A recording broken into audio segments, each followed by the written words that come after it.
In the opening scene, Seoul is leveled by a catastrophic earthquake as the military are about to arrest Yang Gi-soo for the murders and human experiments he's committed trying to bring his daughter back from the dead. The massive earthquake causes skyscrapers nearby to crumble, and so does the building of the laboratory. 3 years later, Seoul has turned into a desolate wasteland. The city is in ruins, and finding clean water and food is a daily struggle. The survivors have to filter the little dirty water they saved in order to drink it. Societal structures have crumbled, leaving only remnants of law and order. The Badlands become a playground for criminals and outlaws. Among the survivors is Choi Ji-won, who has adapted to this harsh new world. He hunts for food using a bow and arrow, and one day he spots a large crocodile nearby. Ji-won takes careful aim and manages to immobilize the crocodile. However, the crocodile starts moving again and begins chasing him. Ji-won seeks cover in a nearby car and is saved by his foster uncle Nam-san, who skillfully beheads the giant crocodile with a machete. Following the devastating earthquake, a girl named Han Suna and her grandmother Yeon-soo have made their home in Bus District, a small settlement where survivors have gathered. They lead a simple life in their small house. One day, Yeon-soo informs Suna that Nam-san and his nephew are selling the prey they've hunted at the local market. Excited, Suna suggests they go to the market to buy some of Nam-san's fresh catch. When they arrive at the bustling Bus District market, they see a crowd of people lining up to get their hands on the meat. In this new world, traditional currency is no longer in use, so people have adopted a barter system for trade. Everyone has brought valuable items to exchange for a portion of the hunted meat. One woman offers jewelry, but Nam-san declines as he has no use for it and instead trades it for a snake. Shortly after, Suna and Yeon-soo approach with a scarf. Recognizing each other and grateful for the past help they've received, Nam-san and Ji-won generously give them several pieces of crocodile meat. At the same time, a gang led by Eun-palji arrives in Bus District with news that their boss, Tiger, is searching for someone in the area. Eun-palji attempts to take Suna, but Ji-won, who secretly harbors feelings for her, steps in to defend her. However, Ji-won is overpowered by the gang members. Witnessing this, Nam-san intervenes and uses his strength to defeat all the gangsters with his bare hands. Afterward, Nam-san discovers a bottle of clean water in Eun-palji's pocket, which surprises him because clean water is a rare commodity. Eun-palji explains that he received the water from Tiger. Nam-san decides to let Eun-palji go, but instructs him to deliver a message to Tiger, informing him of their defeat. So, Eun-palji and his gang flee in fear. Sometime later, Nam-san and Ji-won are heading back to their home, which isn't too far from Suna's house. Shortly after, they notice a woman accompanied by well-dressed individuals. The woman offers Suna and her family a special apartment for teenagers and their families, complete with daily meals and various amenities. With Nam-san's advice, Suna eventually agrees to the woman's proposal. Although saddened by Suna's departure, Ji-won promises to visit her frequently in the new apartment. As a gift, Ji-won gives Suna a knitted hat, and in return, Suna gives Ji-won one of her drawings. That night, Nam-san finds himself unable to sleep, looking at a photo of a young girl in his room. Realizing that Ji-won is still awake, Nam-san invites his nephew for a hunting trip. Meanwhile, under the guidance of the woman, Suna and her grandmother embark on a journey to the special teenage apartment, along with several other people. As they walk through a grassy field, a girl named Lee Jo-ye approaches Suna and introduces herself. After traveling for some time, the grandmother and an elderly man grow tired, prompting the woman to instruct her subordinates to take them to the clinic for immediate treatment. Suna, concerned for her grandmother's condition, asks for permission to accompany her, but the woman declines, assuring Suna that they would be reunited. The group continues their journey until they reach the designated pickup location. However, the grandmother and the elderly man are secretly killed by two of the woman's henchmen. Surprisingly, Ji-won and Nam-san witness the murder and attempt to intervene.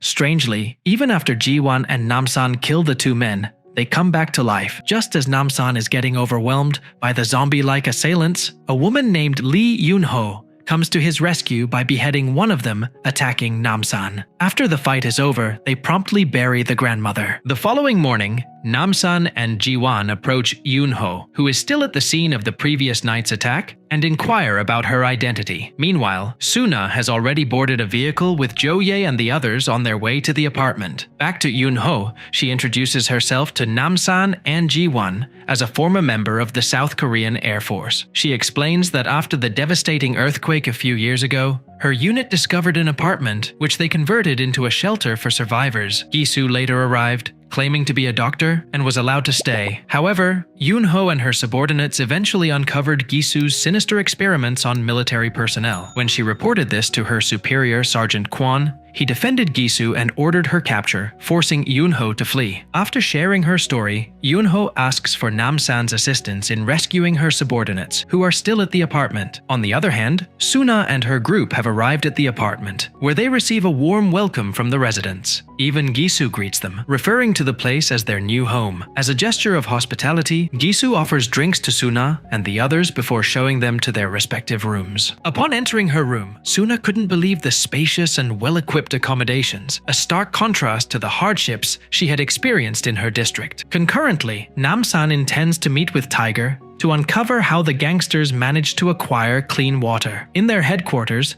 Tiger observes a brawl between his henchmen and a rival gang from another area. Just then, Namsan, accompanied by Jiwan and Yoonho, confronts Tiger, thus causing a fight to ensue. Through his martial arts skills, Namsan defeats all the gang members, including Tiger himself. Meanwhile, at the apartment, Suna approaches Kwon and inquires about her grandmother's whereabouts. The woman overhears their conversation and informs Suna that her grandmother is still at the clinic receiving medical care. Shortly after, all the new apartment residents gather for an orientation session. Teenagers like Suna and Jo-ye are to attend educational classes, while others, such as the parents, are assigned the task of purifying the apartment's water supply. Back at the gangster hideout, Namsan continues to interrogate Tiger's henchmen, who have regained consciousness, but they refuse to provide information about the clean water. Growing frustrated, Namsan resorts to further force. Finally, Tiger confesses that they obtained the clean water by selling teenagers to a military group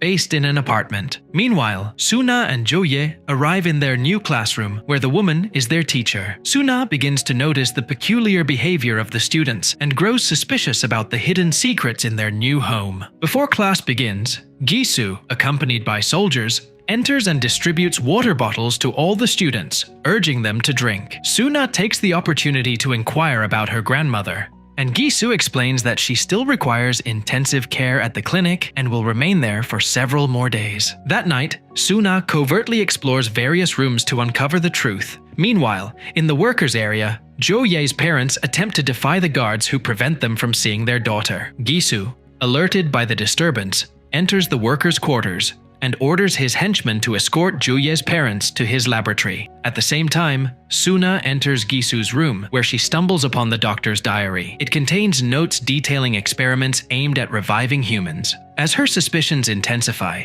she ventures into other rooms connected to Gisu's quarters and finds Jo-ye, who lays unconscious, having been used as an experiment by the doctor. Just as Suna tries rescuing Jo-ye, Gisu abruptly returns with Jo-ye's parents, prompting Suna to hide. Jo-ye's parents are horrified to find a girl inside a box with her heart still beating. After witnessing what has been done to their child, the parents grow furious with Gisu. Suddenly, Jo-ye begins convulsing, sending Gisu into a panic as he checks her status on a monitor. Unfortunately, Jo-ye dies moments later. Enraged, Jo-ye's parents confront him, but Gisu shows no remorse and ultimately kills them both. Suna is still hidden, but Gisu finds her. Meanwhile, Namsan devises a plan to rescue everyone targeted by the doctor, including Suna. Yoonho informs him that the apartment is heavily guarded by soldiers, but Namsan explains that they will use Tiger to gain access to the apartment. The following morning, Namsan brings Tiger with him to convince the guards to let them in. When the guards refuse to open the gate, Namsan accelerates his car at high speed,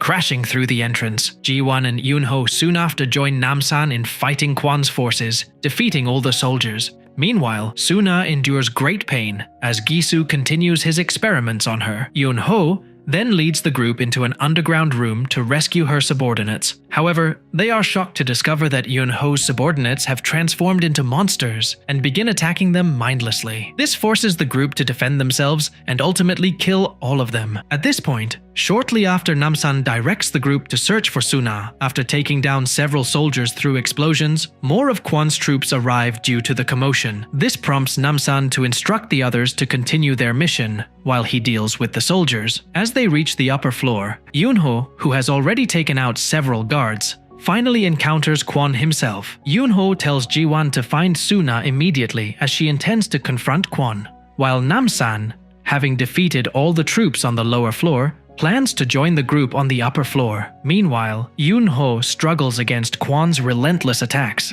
Seeing Yun-ho's vulnerability, Kwon offers her the chance to rejoin his troops, but Yun-ho firmly rejects and retaliates by attacking Kwon with a knife. Enraged, Kwon brutally beats Yun-ho until she loses consciousness. Meanwhile, Ji-won finds the classroom where the woman is teaching and holds her at gunpoint, demanding to know where Suna is. As he makes his way toward the lab, Kwon appears to intercept Ji-won, who has the woman as a hostage. Fortunately, Namsan arrives and challenges Kwon to a duel. Inside the experimentation room, Jisoo begins to cough up blood due to the serum he had injected into his body. Suna tells Jisoo that all his efforts will be in vain because he can never bring his daughter back to life. Moments later, Ji-won finally locates the lab, but is hit on the head from behind by one of Jisoo's henchmen. Jisoo instructs the woman to assist him in placing his daughter's body inside a suitcase to make his escape. Meanwhile, Namsan is still fighting Kwon. Namsan manages to throw Kwon's body through a glass block, finally defeating him. In the midst of the chaos,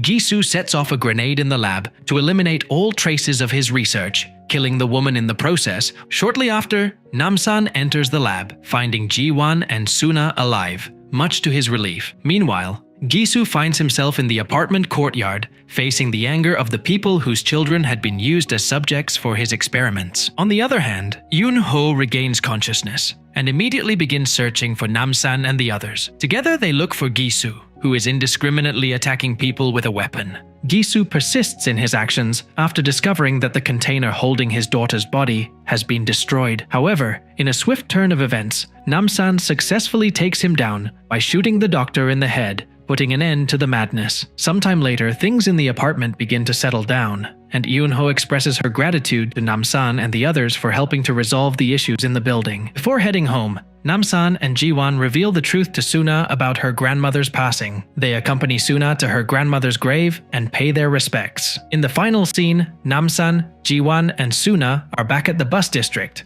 and have become a family, continuing their lives in the Badlands. And with that, the movie ends. We hope you enjoyed our video. Watch the next recaps on the screen, and don't forget to subscribe for more amazing recaps. See you in the next one.